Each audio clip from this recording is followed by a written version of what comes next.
This quadrant's about the church. When I first developed the Apostolic Strategic Planning Toolkit, I was very aware of transitions in the church, particular ones. Change, yes, but they're particular ways of transitioning. Now, as you look up there, you'll see that all of the four quadrants start with something first, but it's a move to the next thing being first. Now, in order to understand this quadrant, I just need to explain a principle. And it's a principle that came from C.S. Lewis, but I think he got it from Jesus.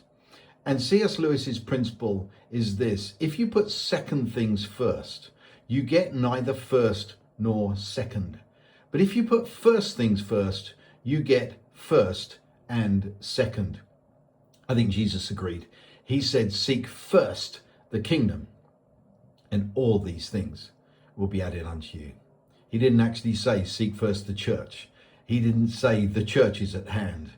But the church is very much a part of Jesus's mission, ministry, and purpose. And these are four transitions that I see, probably the big ones. I've got another 6 or so that I think affect the church. But this is where I always start with a church leadership team, is to look at these transitions and to see how I can help them to move forward healthily, really. And I've included, this is a part again of Revival Leadership School, which is available on my website, and I'll be re-presenting with some Zoom Q&As in the future. It's also how I coach church leadership teams using these four, and obviously they all need a little bit more teaching. But let me just quickly run around the four I don't know what you call them, sections of a quadrant. And the first one is this: pastoral first to apostolic first. Now, this does need some more teaching. I'm not going to go through it now. I have written a book called Your Divine Purpose, an apostolic field guide for every believer, because I believe that every believer is apostolic, because it means simply that we've been sent. I would say sent from heaven to earth and sent again through the church to expand the influence of King Jesus, whoever we are, whatever we do, wherever we go. But the principle is this: that the assignment on the church is to be apostolic first. And yes, you're still going to pastor. In actual fact, you're going to be required to pastor at a higher level, because if we're truly sending our people, we'll be sending out people who are going to take their place in the most senior roles in society. And they may be too busy, to be honest, to attend every midweek Bible study, church twice on a Sunday, and all of those kind of classes. And that's okay. If we're apostolic first, we're going to send them. And maybe we might have to do our pastoral visits out in the town or the city where the people that come to our church are. You see, pastoral first is to gather first, and apostolic first is to send first. And that leads directly, in actual fact, to church first, to kingdom first. And I've already hinted at this. Jesus didn't say the church is at hand, but he did say he'd build his church. But he also said it's the Father's good pleasure to give us the keys to the kingdom. Maybe we've spent too much time trying to build what he said he would do, and we maybe not picked up the keys to the kingdom. And these are related, you see. Apostolic first is going to mean that we're kingdom first. Oh, don't worry, you'll still get the church. There's no question about that. And actually, we might find the church showing up in some places that we haven't seen it show up before. And so this is another real key transition. Church first to kingdom first. And then there's this beautiful one here: big church first to big people first.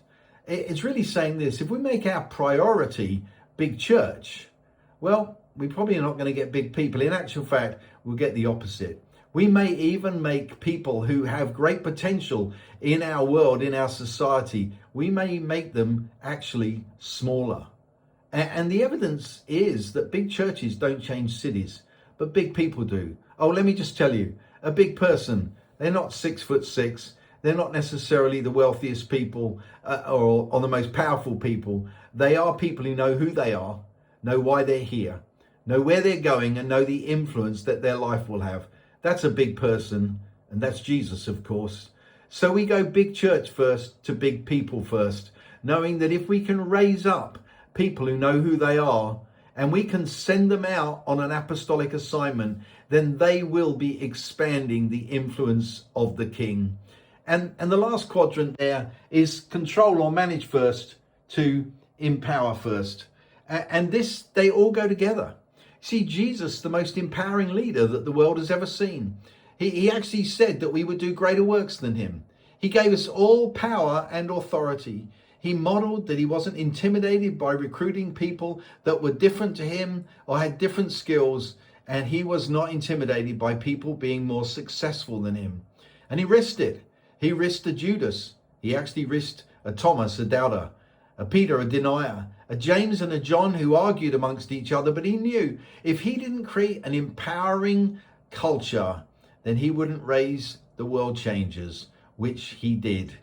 And it's empower first, not control first. Oh, there's always going to need to be management, control, systems and structures. But at the heart of the church should be empowerment, that each one of us has been set free. It was for freedom that Christ has set us free.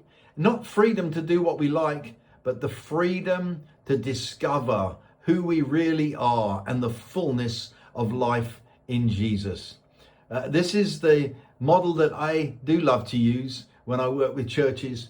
These 4 transitions, changes in perspective: pastoral first to apostolic first, church first to kingdom first, big church first to big people first, and control or manage first to empower first.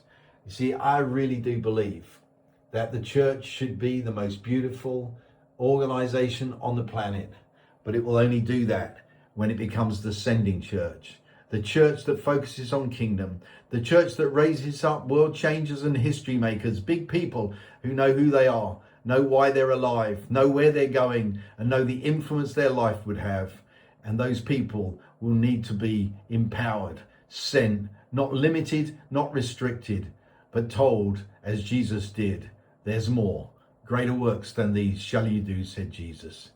I hope you found this helpful. There's more resources in the Revival Leadership School, my Apostolic Strategic Planning, and actually some of this is in Mastering Kingdom Administration, the books that are available on Amazon. And I'm currently rebuilding my website, so watch this space for more on these transitions and other transitions. And not only that, how to lead, steward, and manage your church, your team through these changes. Thanks for watching.